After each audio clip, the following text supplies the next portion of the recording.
Hello, Chicago. How are we? Hell yeah, hell yeah. I'm going to be honest with you. I'm having a weird day. I'm happy to be here, but I'm having a weird day. Right before this, I was meeting up with my friend, and I was running late. I got to the bar, and I go, I'm so sorry I'm late. And she goes, it's okay. I look like shit, too. Which is not what I said. But that's what she saw. So that's how my day's going. Welcome to it. Thank you for being here. I'm really sad that it's getting cold outside because does anyone else here have seasonal depression? Yeah. Anyone here have regular depression?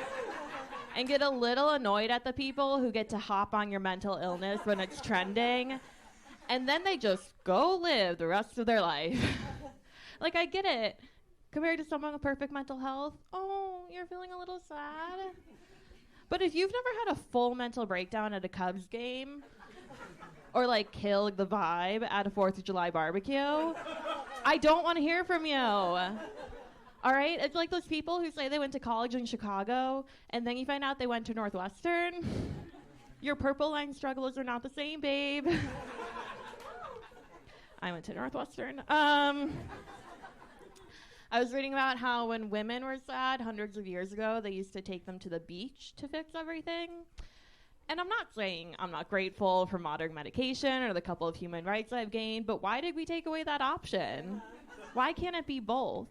And if it turns out the beach plus my antidepressants are not the perfect combo for my mental health, then at least I'm closer to the water to kill myself. Countdown, guys. I'm not going to kill myself. I have shows to do next week.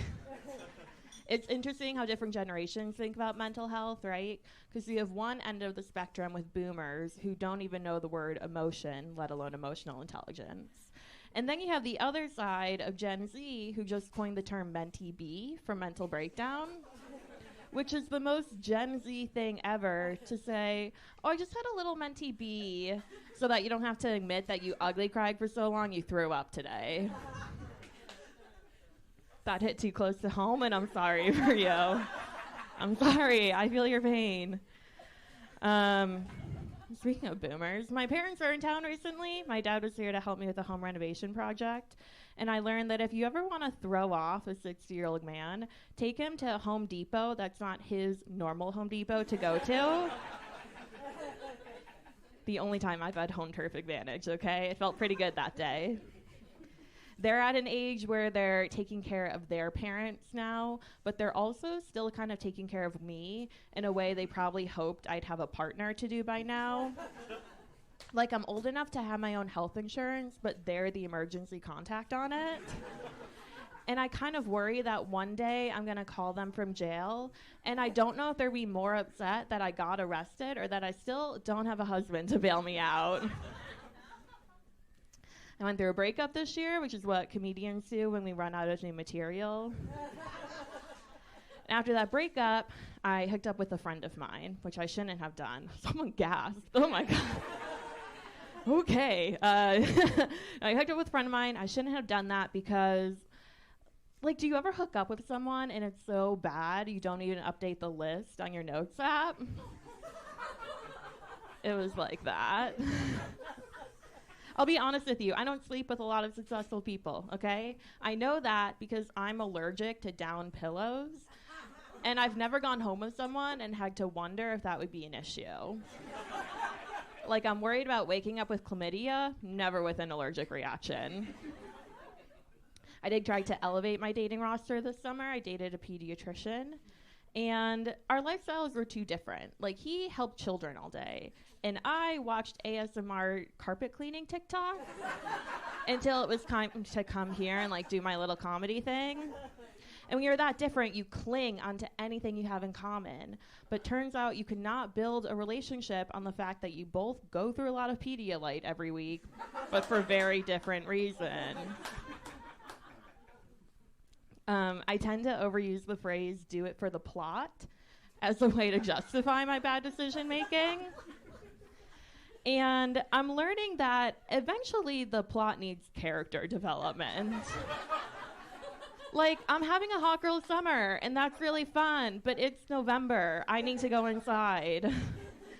At some point, I'm going to have to think about what I'm avoiding by constantly juggling 8 different situationships.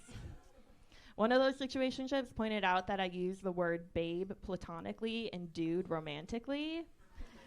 And he said he didn't like that. To which I replied, sorry, dude, that's not happening. I just don't really like you. A friend of mine told me that in his relationship, he tracks his girlfriend's period, so he knows when she is actually upset. That's not even the issue. The issue is he made it out to be like this huge chore for him to count days. Not thinking of all the sports teams I have to keep track of to know what kind of mood he's gonna be in. All right? He has a calendar. I have an Excel sheet with Google alerts. Whose work is harder? And in terms of like how our emotional turmoil comes out, I have never punched a hole in a wall or overspent on my credit card buying shots for the bar because it was my time of the month. So let's think about the consequences of our actions there. No, I am a Buffalo Bills fan. I do like sports. Did someone offer me? They're losing, but they're not losing that bad right now, unless something happened in 5 minutes. My God. But when people find that out about me, the first thing they ask is, have I jumped through a table, right? Do you think I have? Yeah. I haven't, but I appreciate you thinking that because I haven't done it. But I need to tell you, it's not because I'm not cool, okay? It's because I'm an environmentalist, and that's a waste of plastic.